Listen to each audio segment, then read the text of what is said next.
Well, g'day curd nerds, and welcome to a cheese educational video.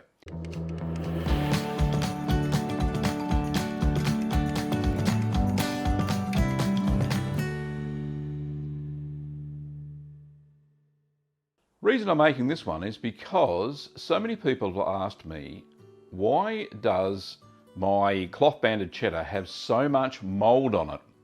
It's just par for the course.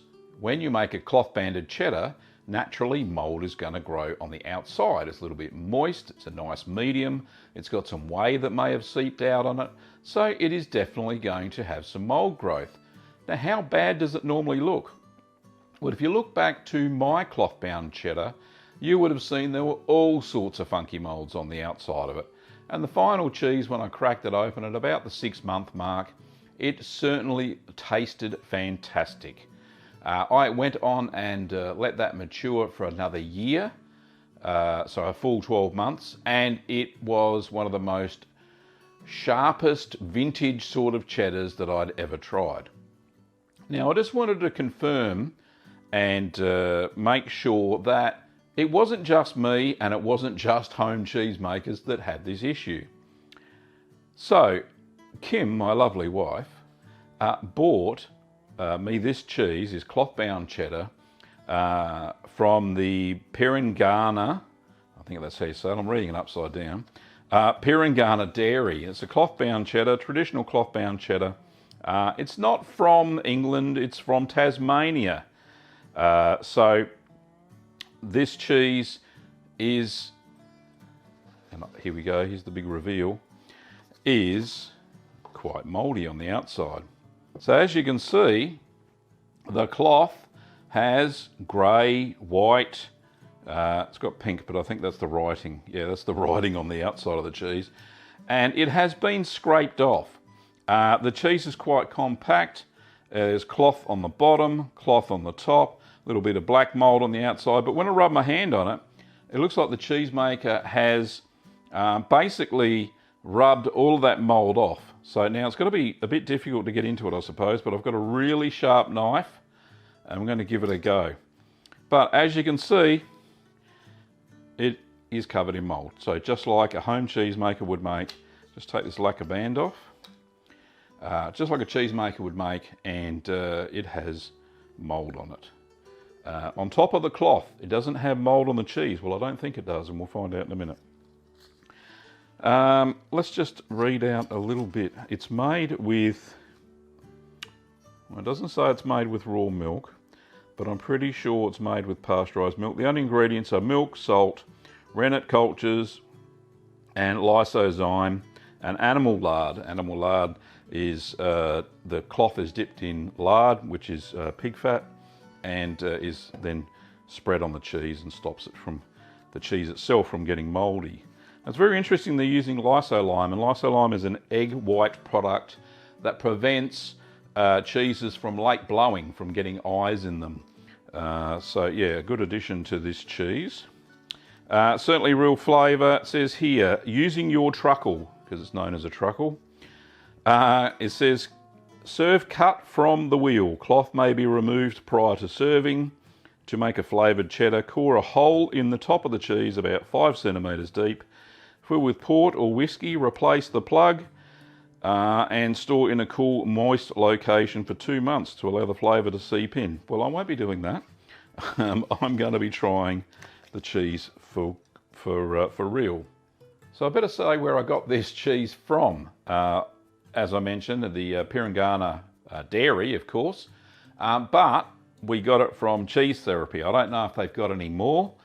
Because Kim bought this for me back in September 2020, so for Father's Day here in Australia.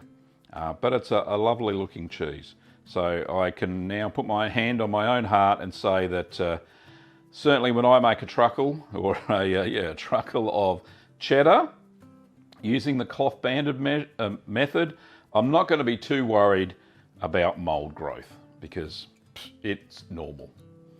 Anyway, so let's cut into it, if I can. It's fairly firm, so I'm going to cut into it because I need this for a cheese platter that I'm having later on for my dinner. So let's cut into it, have a look, Oh, that is a sharp knife. I'm going to get through the cloth initially. My goodness. Oh, there we go. We've got some action. I think it's going at an angle though. Yeah, it's not going straight because it's very hard and firm. Rightio.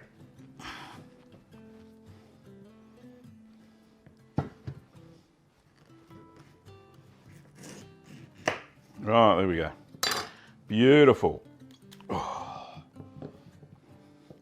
It's moist in the middle, so let me just cut it in quarters. There we go. Once you get past the cloth, it's easy. There we go. So just taking a bit of the cloth off.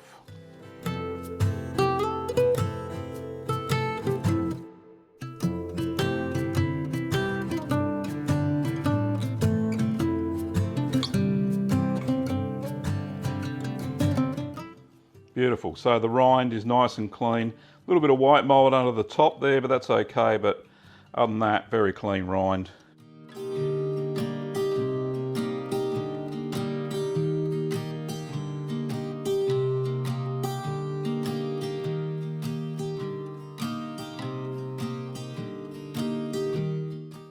Alrighty, so let's try what this cheese tastes like. Oh, that slices nicely. Look at that, it's very firm. Smells bloody great. Let's have a piece from the middle. Hope I didn't leave it too long. I know it's 2 months since we bought it. But,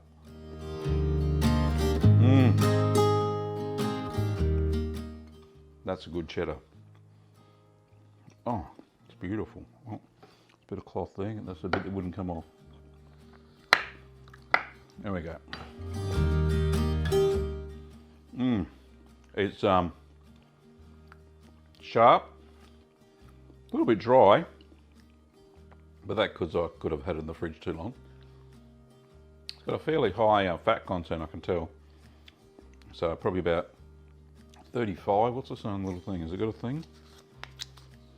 Proteins, 33%, fat, total grams, 18.8.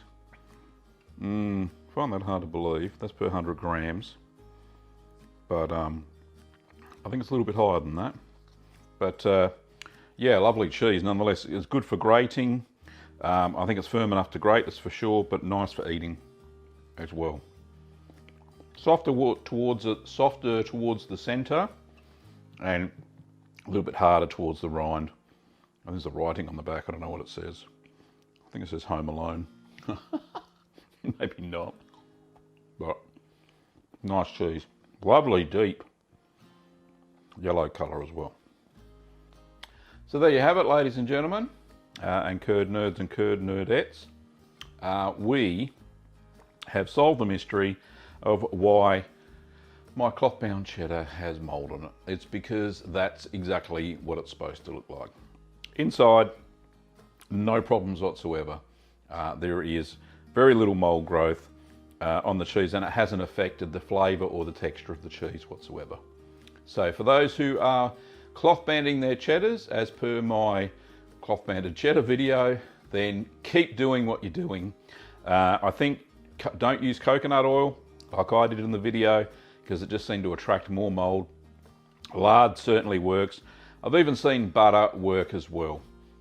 Some home cheese makers have reported back to me that yes, they've used butter and it's worked very well as well. Well, anyway, thanks for watching, Curd Nerds. If you haven't already subscribed to the channel, please do so, and ring that little bell, because then you'll get notified of other cheesy videos that I make like this one. Well, thanks for watching, Curd Nerds, and we will see you next time.